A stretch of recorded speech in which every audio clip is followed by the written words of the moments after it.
Hello,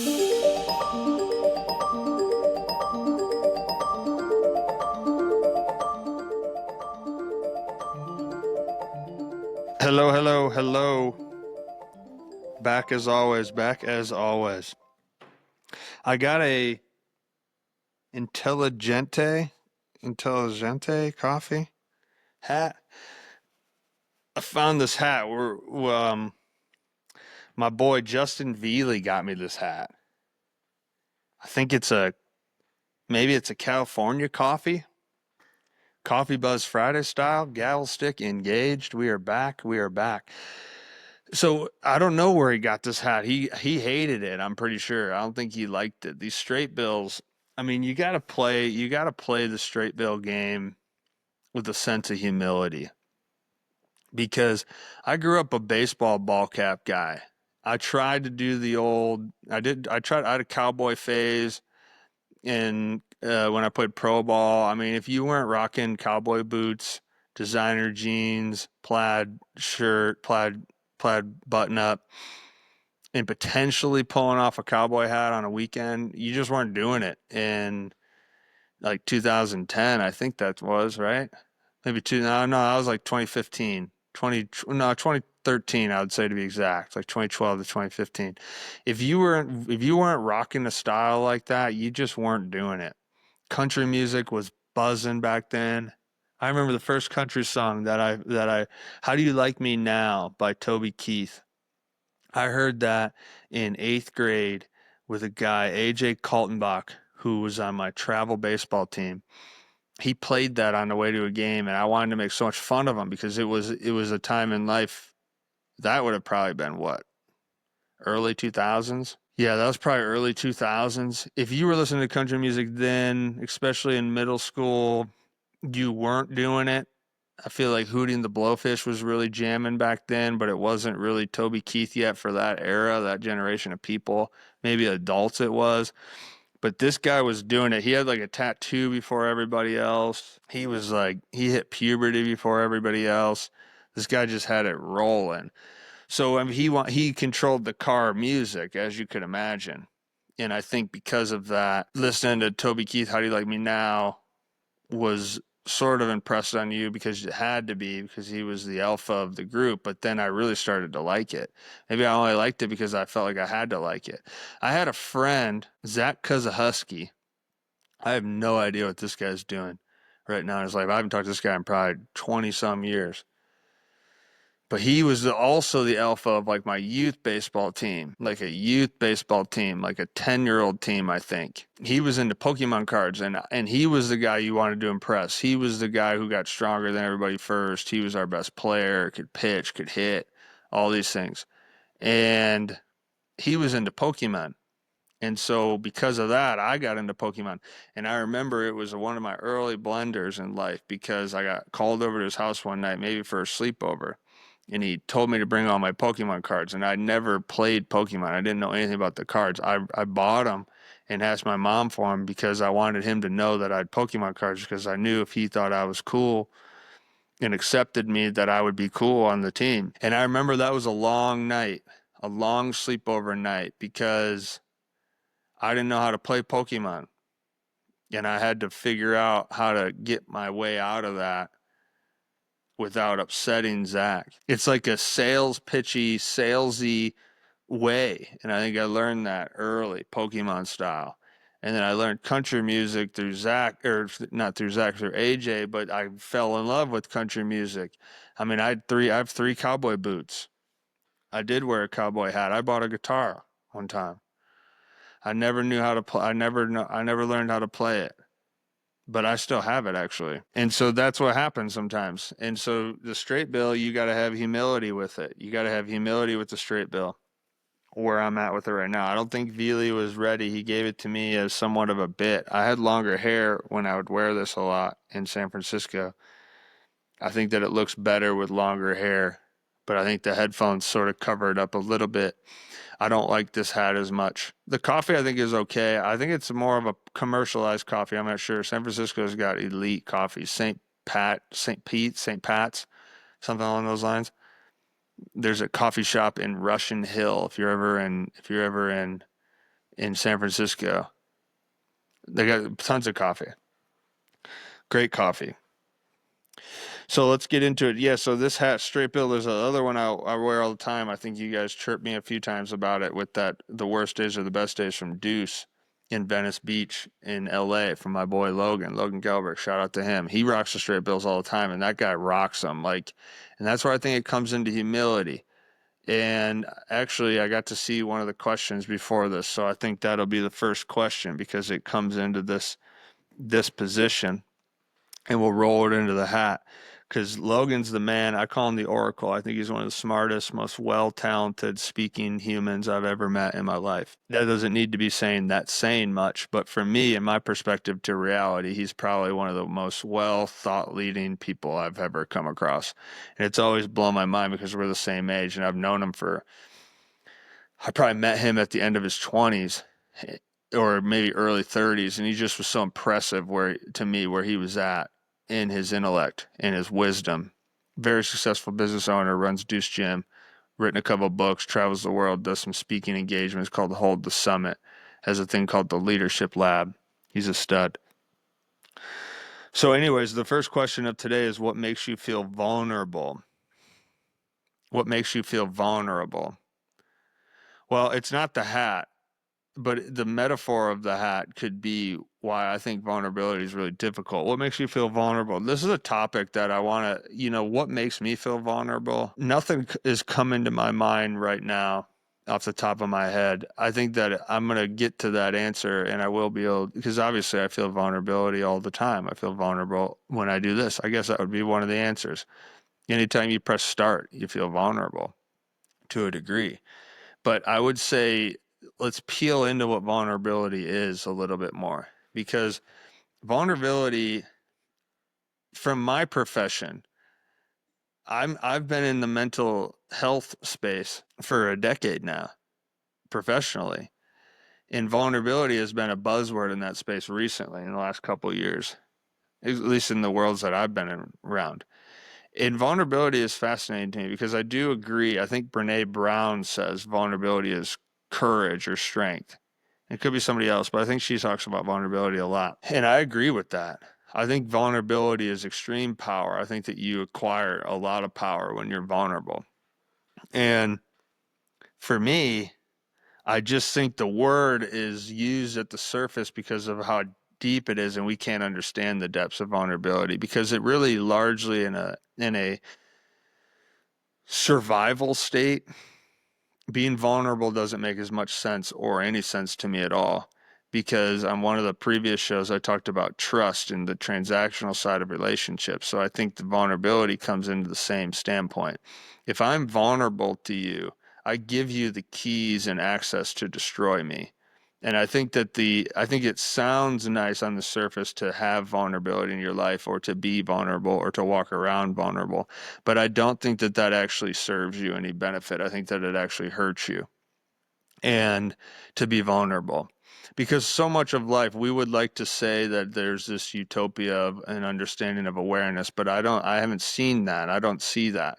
I don't think this is good or bad. I think this is the reality of the material illusion of our lives. We materially go to hierarchies and systems, and we're built for survival, period.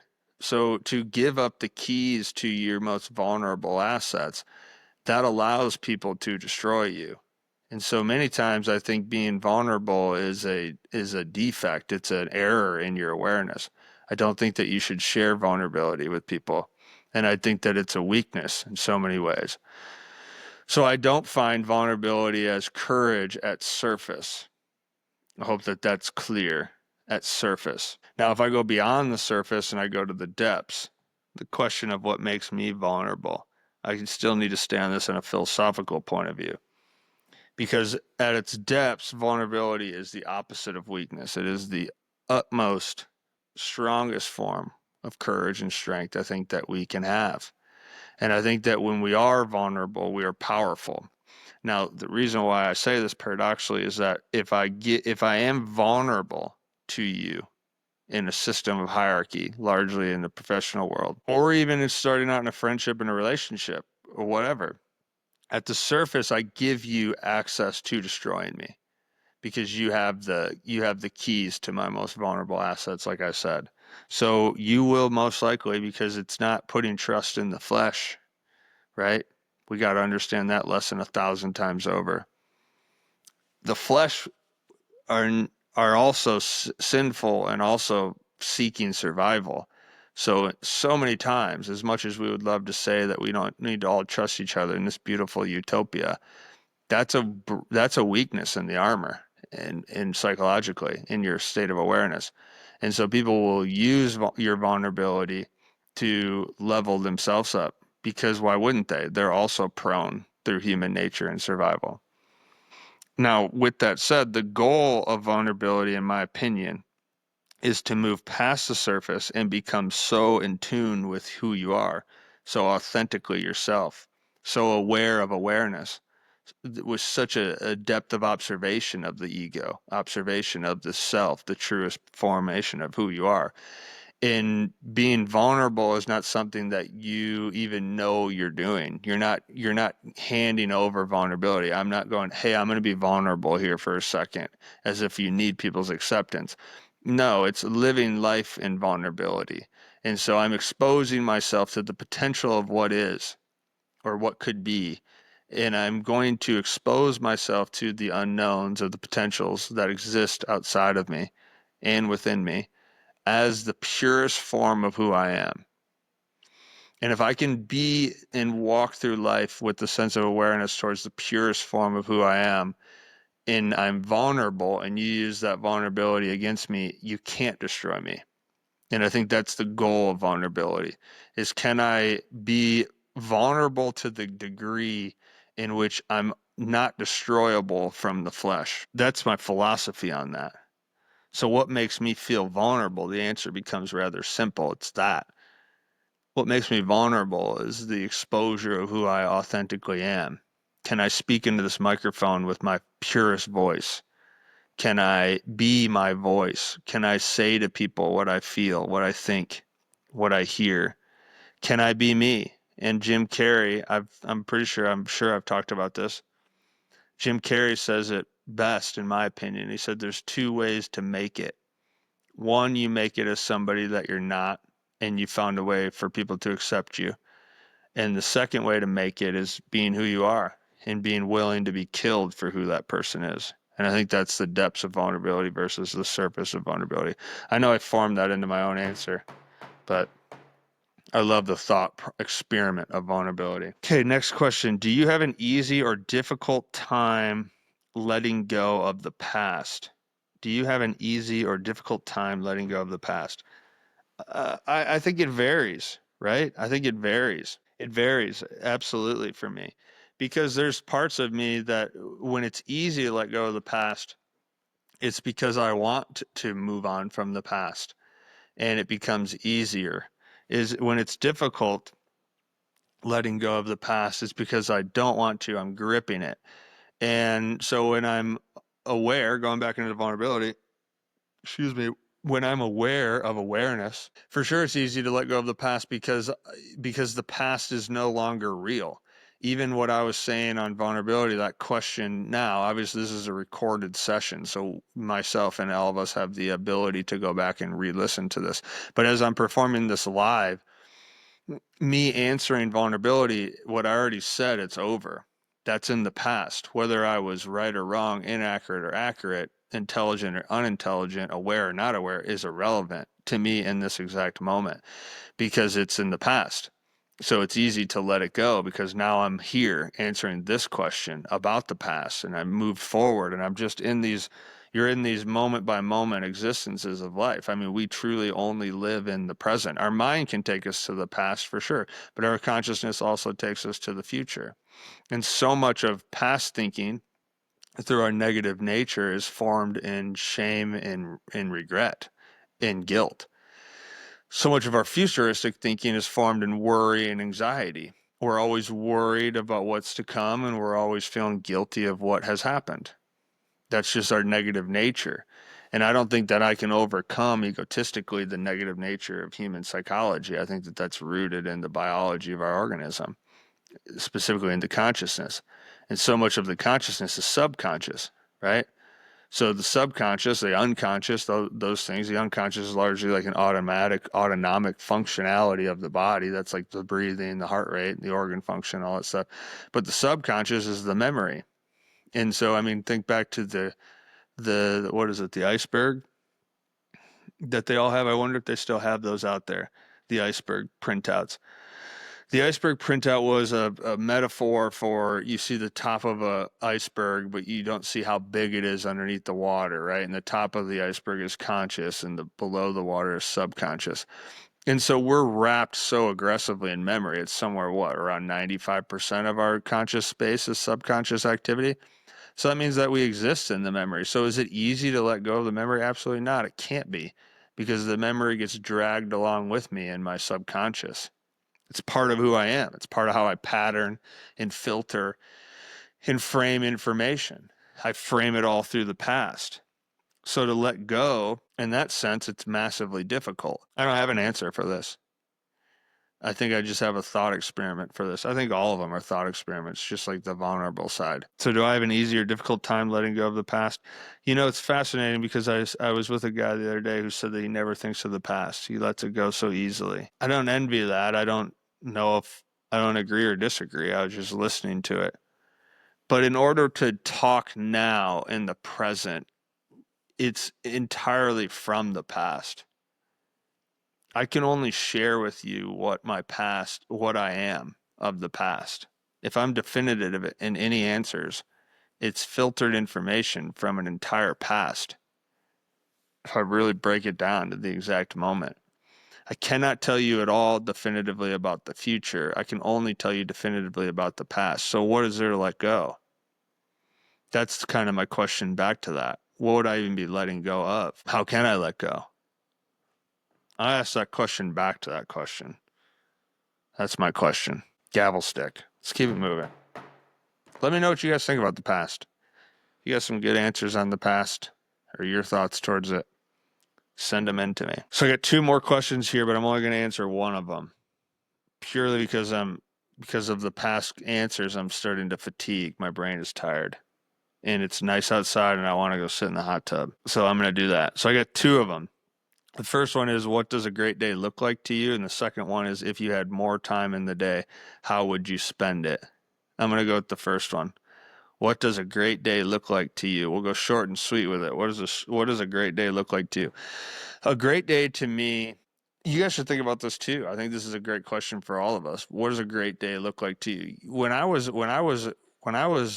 in my mid-20s, I went through a pretty dark time. I think all of us go through dark times at variations of our life, but I went through a dark time in my mid-20s.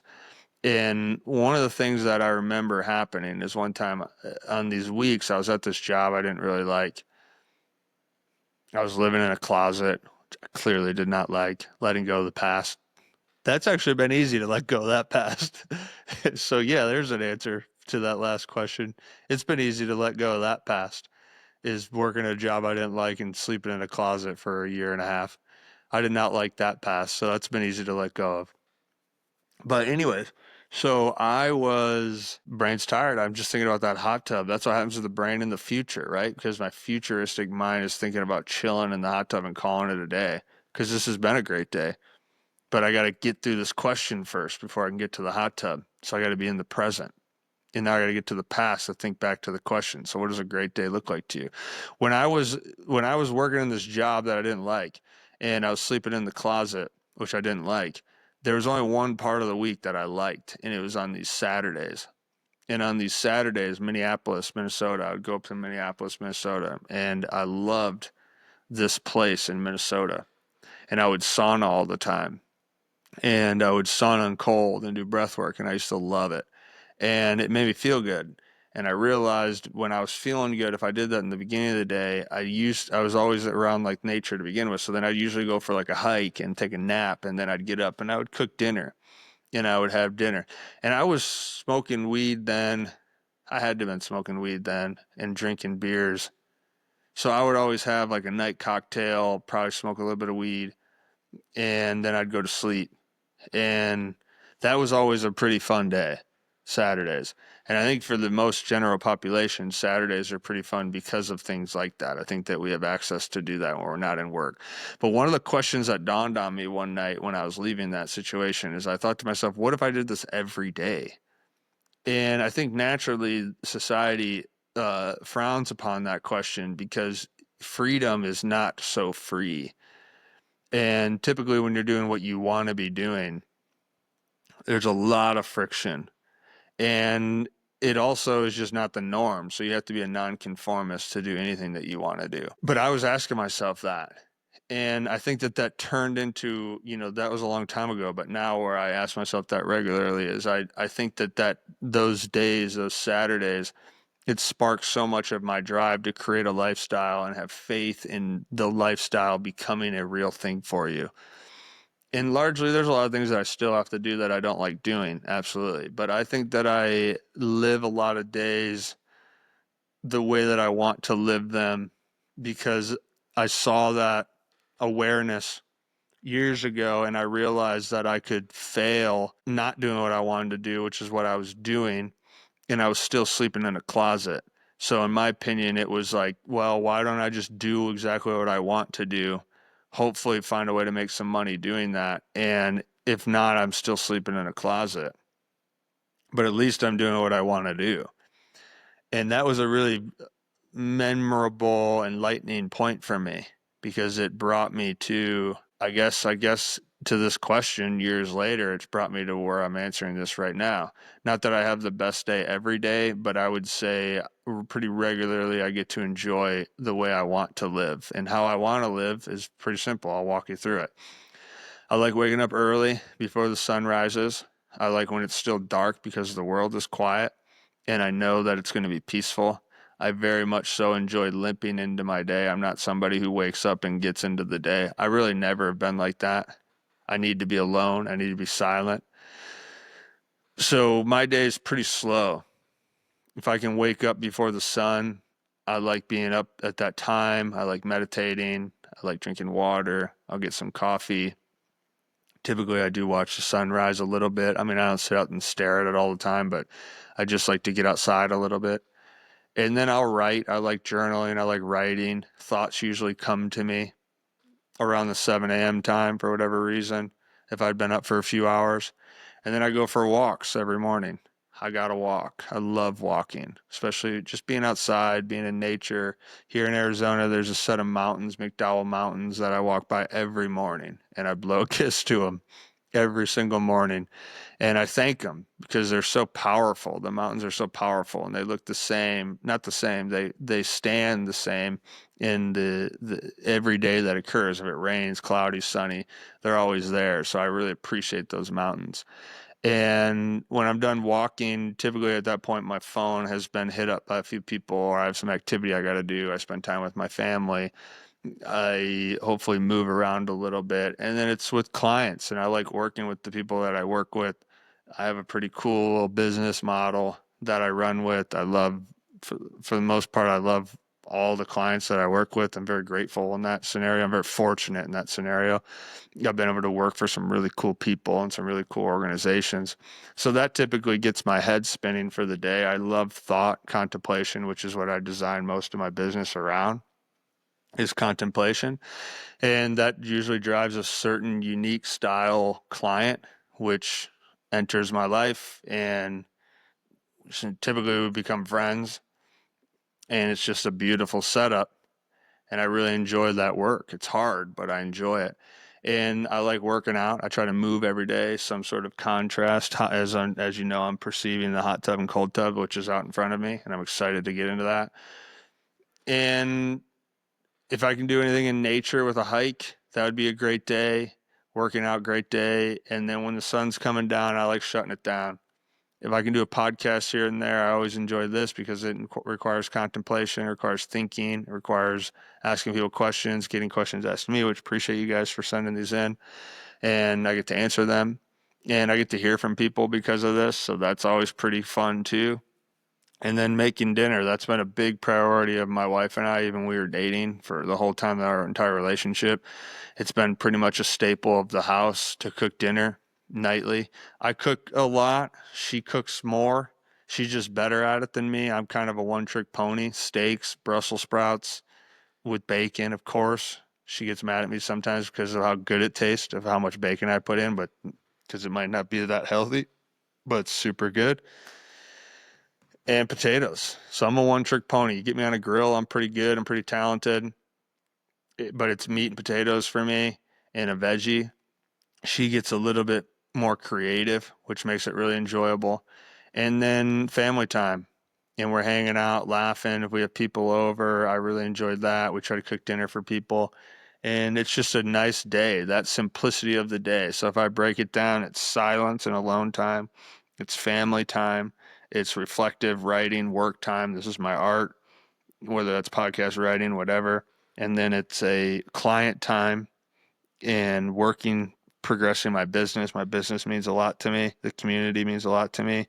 And then it's cooking time, family time, and music time. We got music playing all the time at night.